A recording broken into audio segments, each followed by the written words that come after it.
द्वारका मतलब स्वर्ग का द्वार हिंदू धर्म में बहुत महत्वपूर्ण है। यह भारत के 7 सबसे पवित्र शहरों सप्तपुरियों में से एक है। माना जाता है कि द्वारका भगवान विष्णु के 8वें अवतार श्री कृष्ण का प्राचीन राज्य था। इस शहर का जिक्र महाभारत, हरिवंश और भागवत पुराण जैसे प्राचीन हिंदू ग्रंथों में मिलता है। पूरे भारत और दुनिया भर से तीर्थयात्री द्वारकाधीश मंदिर में भगवान कृष्ण के दर्शन करने आते हैं। द्वारका भारत के गुजरात में काठियावाड़ प्रायद्वीप के पश्चिमी छोर पर स्थित है। यह इतिहास और पौराणिक कथाओं में डूबा हुआ शहर है। पुरातात्विक साक्ष्यों से पता चलता है कि यह क्षेत्र सिंधु घाटी सभ्यता के समय से ही बसा हुआ है। द्वारका का इतिहास भगवान कृष्ण के जीवन और उनकी कहानियों से जुड़ा हुआ है। कहा जाता है कि यह शहर भगवान कृष्ण के कहने पर दिव्य वास्तुकार विश्वकर्मा द्वारा बनाया गया था। कृष्ण के मथुरा से आने के बाद द्वारका उनकी राजधानी बन गई। यह एक समृद्ध शहर था जो अपनी धन दौलत, सुंदरता और उन्नत शहरी नियोजन के लिए प्रसिद्ध था। महाभारत, जो प्राचीन भारत के 2 प्रमुख संस्कृत महाकाव्यों में से एक है, द्वारका का विस्तार से वर्णन करता है। इसमें बताया गया है कि कैसे भगवान कृष्ण ने मथुरा छोड़ने के बाद द्वारका में अपना राज्य स्थापित किया। महाकाव्य द्वारका को गुजरात के तट पर एक द्वीप पर बने एक शानदार और समृद्ध शहर के रूप में चित्रित करता है। यह भव्य महलों, सुंदर बगीचों और चहल पहल वाले बाजारों वाला शहर था। महाभारत में भगवान कृष्ण की मृत्यु के बाद द्वारका के दुखद जलमग्न होने का भी वर्णन है। महाकाव्य के अनुसार कृष्ण के देवलोक गमन के तुरंत बाद समुद्र ने शहर को निगल लिया था। द्वारका का जलमग्न होना हिंदू पौराणिक कथाओं में एक महत्वपूर्ण घटना है, जिसे अक्सर भौतिक चीजों की नश्वरता के रूपक के रूप में व्याख्यायित किया जाता है। द्वारका की कहानी केवल एक खोए हुए शहर की कहानी नहीं है। यह धर्म, धार्मिकता, कर्म और मोक्ष, मुक्ति के बारे में एक शक्तिशाली कथा है। प्राचीन ग्रंथों में द्वारका को अद्वितीय वैभव और भव्यता वाले शहर के रूप में वर्णित किया गया है। यह एक सुनियोजित शहर था जिसमें चौड़ी सड़कें, ऊंची इमारतें और कुशल जल निकासी व्यवस्था थी।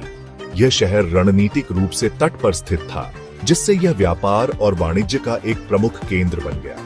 द्वारका अपने स्थापत्य चमत्कारों के लिए प्रसिद्ध था।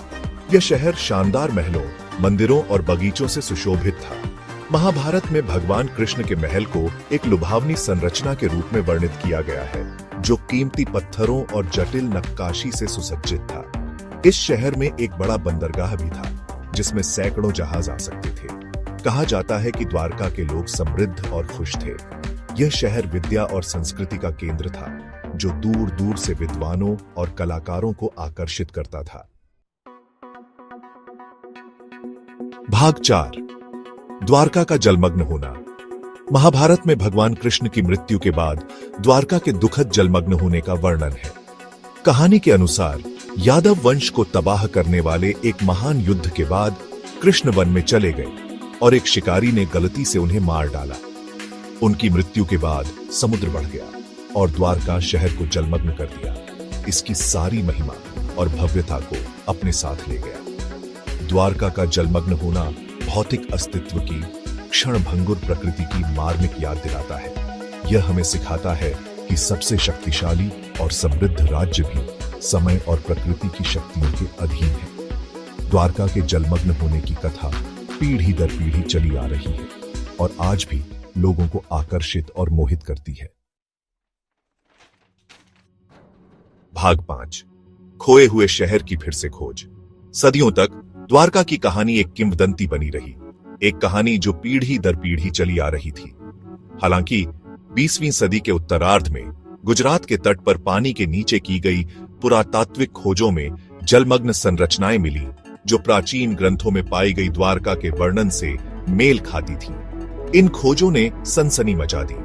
उन कहानियों को बल मिला जो इतने लंबे समय तक मिथक के रूप में खारिज की जाती रही थी। सबसे महत्वपूर्ण खोजों में शहर की दीवारों, सड़कों और इमारतों के अवशेष थे, जो सभी समुद्र के नीचे डूबे हुए थे। स्थल से प्राप्त कलाकृतियों जैसे मिट्टी के बर्तनों के टुकड़े, मोती और यहां तक कि एक मुहर महाभारत में वर्णित काल की है, जो पुरातात्विक स्थल और पौराणिक शहर के बीच संबंध को और मजबूत करती है। भाग 6 द्वारका की स्थायी विरासत।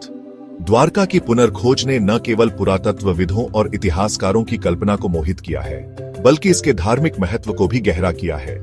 यह शहर अब विश्वास की शक्ति के प्रमाण और हिंदू पौराणिक कथाओं में निहित शाश्वत सत्यों की याद दिलाता है। आज द्वारका दुनिया भर के हिंदुओं के लिए एक प्रमुख तीर्थ स्थल है। भगवान कृष्ण को समर्पित द्वारकाधीश मंदिर शहर के लचीलेपन और अपने दिव्य अतीत से इसके स्थायी संबंध का प्रतीक है। द्वारका की कहानी विस्मय और आश्चर्य को प्रेरित करती रहती है, जो हमें समय के चक्रीय स्वभाव, भौतिक चीजों की नश्वरता और विश्वास की स्थायी शक्ति की याद दिलाती है।